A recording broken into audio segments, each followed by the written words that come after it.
ஒரு புது பொருள் மார்க்கெட்ல அல்லது உலகத்துல அறிமுகமாகுது அப்படின்னு சொன்னா அதுக்கு ஒரு பிராண்ட் நேம் பண்ணுவாங்க.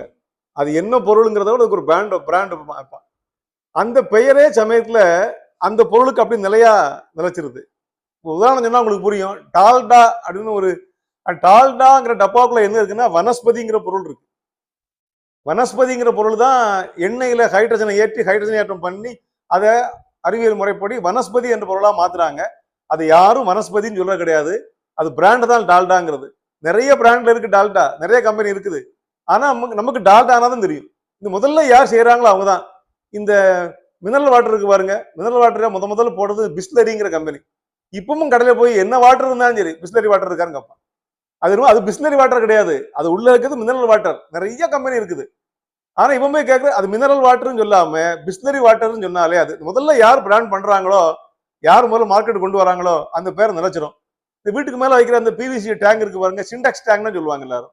சிண்டெக்ஸ்ங்கிறது ஒரு கம்பெனி. எத்தனையோ கம்பெனி இருக்கு. ஆனா எல்லாரும் சொல்றது மேல சிண்டெக்ஸா இல்ல தொட்டியா, சிமெண்ட் தொட்டியா சிண்டெக்ஸா? சிண்டெக்ஸ் இல்லைங்க, வேற கம்பெனி இருக்கு. ஆனா சிண்டெக்ஸ் சொல்லுவாங்க. அந்த தொட்டிக்கு பேர் சிண்டெக்ஸ் ஆகி போச்சா? ஜெராக்ஸ்னு இருக்கா, ஜெராக்ஸ் காப்பி இருக்கா?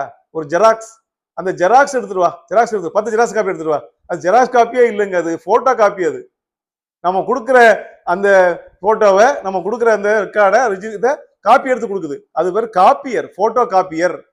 காப்பி பண்ற மிஷின், அந்த கம்பெனிக்கு பேர் ஜெராக்ஸ். முதல்ல அந்த உருவாக்குன அவன் பேர் ஜெராக்ஸ்ங்க பேர். அந்த இப்ப என்னன்னா அதுக்கு பேரே ஜெராக்ஸ் ஆகி போச்சே. எத்தனையோ மிஷின் இருக்கு, எத்தனையோ கம்பெனி இருக்குது. நம்ம எடுக்கிறது அது போட்டோ காப்பி, ஒளிப்படி அல்லது ஒளி நகல் என்று தமிழ்ல சொல்றோம். அது போட்டோ காப்பியரை போய் நம்ம ஜெராக்ஸ்ங்க பேர்லயே வச்சுட்டோம், அந்த கம்பெனி பேர்லயே வச்சிருக்கிறோங்கிறது. இது போன்ற பல பொருட்கள் இப்படி பிராண்ட் பண்ண ஆகின்றன.